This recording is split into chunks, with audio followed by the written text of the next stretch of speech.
Γεια σας παιδιά, και τώρα θα κάνουμε το βίντεο με την Ανέκ πρώτη φορά στο καράβι. Ναι. Απορώ πως μπήκε μέσα στη Λέρου.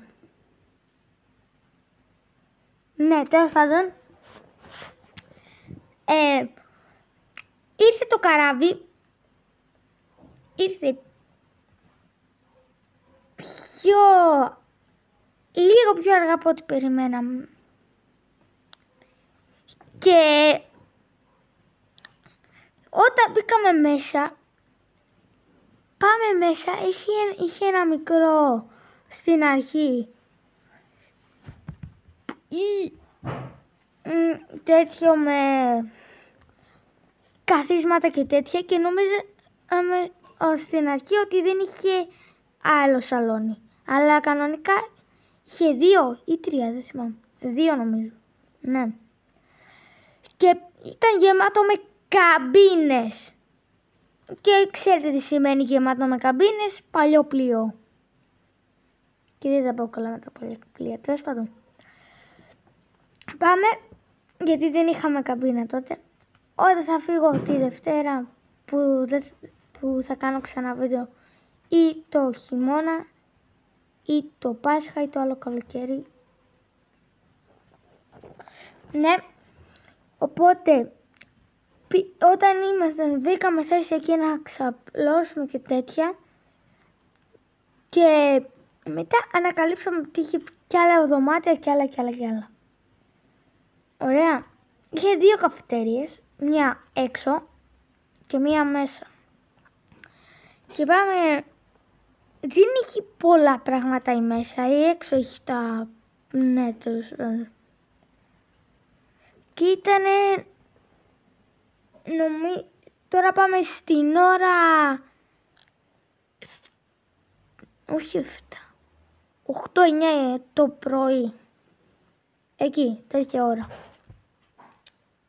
Γιατί το βράδυ τα περάσαμε μια χαρά. Μην φοβάστε. Ωραία. Είναι ωραίο το καράβι, αλλά η εταιρεία έχει βάλει πολλά καράβια για επισκευή, γιατί είναι και παλιά κιόλας. Αυτό είχε πάει στην επισκευή, αλλά το φτιάξαν και γι' αυτό πήγε και Σάμου. Κανένας δεν ξέρω τι πήγαινε για Σάμου, τέλος πάντων. Ήταν το μοναδικό Ανέκ νομίζω αυτή τη νύχτα.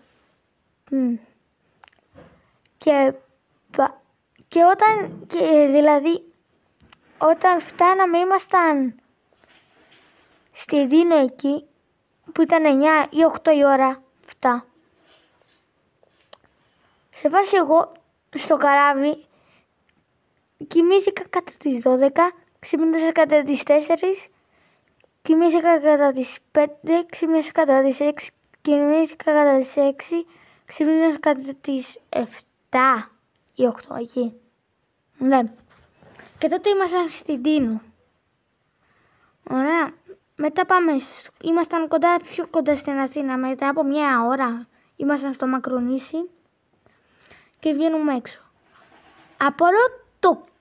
Απορώ το καράβι που ήταν τόσο ψηλό, αλλά έπεφτε και πάλι κύμα, ενώ σταγόνες. Και γλιστρούσε κιόλας.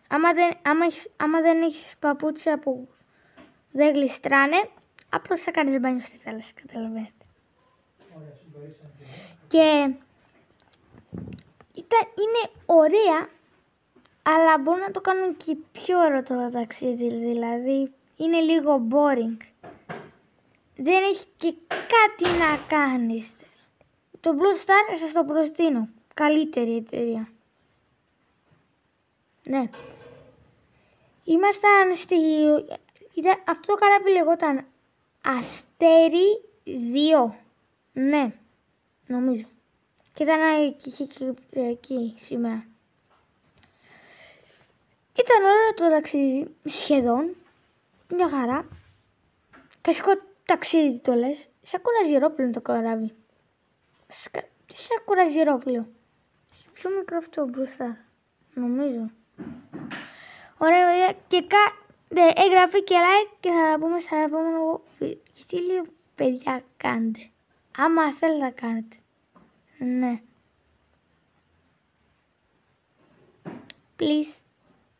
Please εγγραφή και like. Πώς κάνω έτσι. Και θα τα πούμε στο επόμενο βίντεο.